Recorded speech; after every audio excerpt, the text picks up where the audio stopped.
Hello, so do you want to do drawings like this, or that, or this?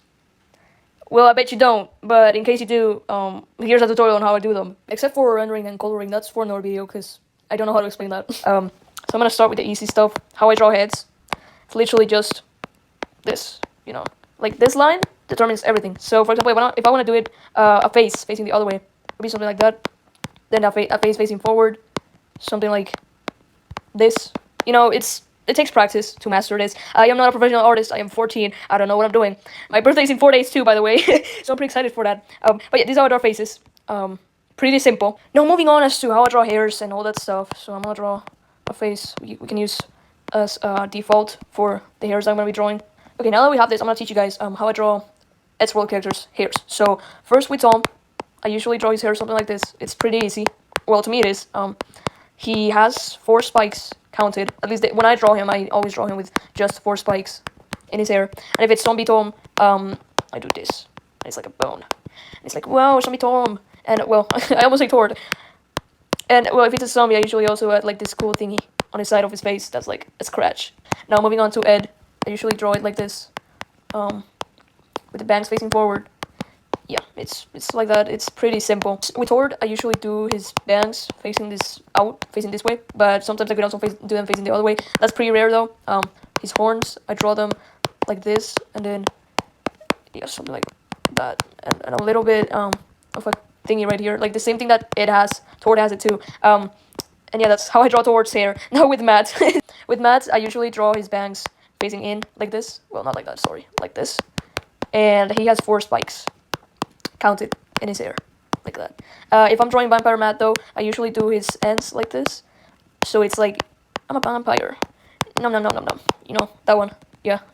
So now with the faces, which is like my favorite part to do, with Tom, usually, well, when I'm drawing zombies, I like doing mouths, like, have this little ripped detail right here, usually by this side, not much by this side. Like, it depends where the scar is, but I always draw it, like, on this side of the face. It doesn't matter. His eyes are usually half a circle, like this. He's always like nonchalant and angry and grumpy, and he hates everything.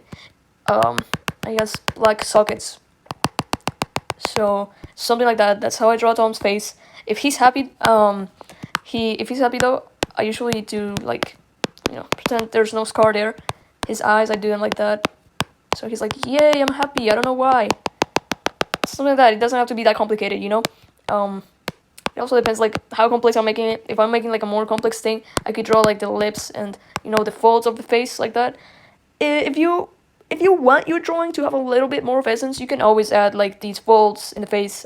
It's really important. But, like, if you want to make it simple, like, for an animation, like I usually do on my animations, you don't have to add it. So now moving on to Ed, which is, like, the normal face. I usually just do something like this. Oh my god. Okay, well, not so much like that, of course. A little bit more normal. But, like, yeah, you get the drill. It's like 2 circles, and the eyes are usually pretty small, like that. Yeah. But, like, if he's happy, it's like half a circle upside down. I could do something like this. Hold on. There you go.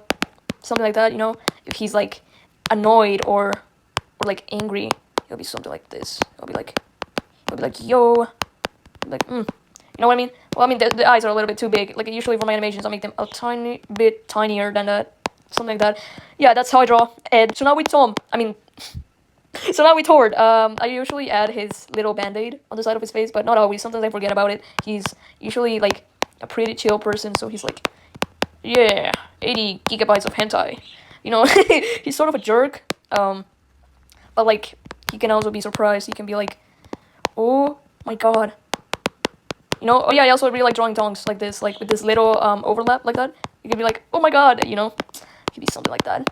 Usually for Matt, he's a really nice, cheerful guy, so I do his eyes, I do them like full circle and like a really charming smile. Could be like this, could be like this, something like that. He can also be like extremely happy, like this. Yeah, and if it's Vampire Matt, I usually his vampire teeth, I usually draw him like this. Something like that. So that's the duality of the faces, the facial expressions. You can always just play with them. You can add folds, make them cooler than they already are. Could be something like this. you know, you know what I mean. Like you see the change. It adds a lot to the drawing, and it makes it like so much cooler. You could always experiment with these. Don't put limits as to the details you can add. Like just do what make like oh my god, just do what feels right. So now when I'm drawing bodies, I'm gonna choose a random face. I'm gonna choose Storm for this. Oh my god, I did not mean to do that. He's gonna be Zombie Tom because I'm too lazy to fix that. He's gonna be like excited, so I'm gonna make him like in the kitten shopping shirt, just that without the kittens. Usually for the hoodies, I have this like bad habit of drawing another shadow on the neck. You don't have to do that, but if you want to do that, you can do it. I'm not here to tell you what to and what not to do. I just kind of like I've practiced this so much that it's become like natural to me to make poses and stuff. Sometimes it does take like a little bit more thinking than other times, but like most of the time it's like it just like it comes freely. It's more of like practicing a lot and experimenting around with poses. I recommend doing that. I recommend like searching on Pinterest like poses ideas like this. I'm gonna put on screen some of them. Like, if you're not able to draw them on your own, you can always just trace them and like change a little bit of things about them. Like I've done that before with like commissions and stuff. They send me a reference and I trace it, but I don't actually like steal the whole thing. You know what I mean? So that's how I draw poses. It comes freely to me. It takes practice, man. I don't know how to explain it. Anyways, doesn't matter. I'm gonna leave a speed paint on the screen so you can understand my process better because I don't know how to explain this on the spot. But yeah, that's pretty much all there is to my art style. It's pretty simple. I don't have like a rule book as to what is wrong and what is right. I just do whatever comes its way. And if you guys like this video, let me know. I could post like a tutorial on how to do animations too. Although I think that would that would take me a long time and I would not know how to explain it. But it's fine. It's fine. It's okay. Yeah, thank you for the person who requested this. They really wanted this video to happen, so I made it for them. Shout out to you, whoever you are, and yeah, okay. Thanks for watching.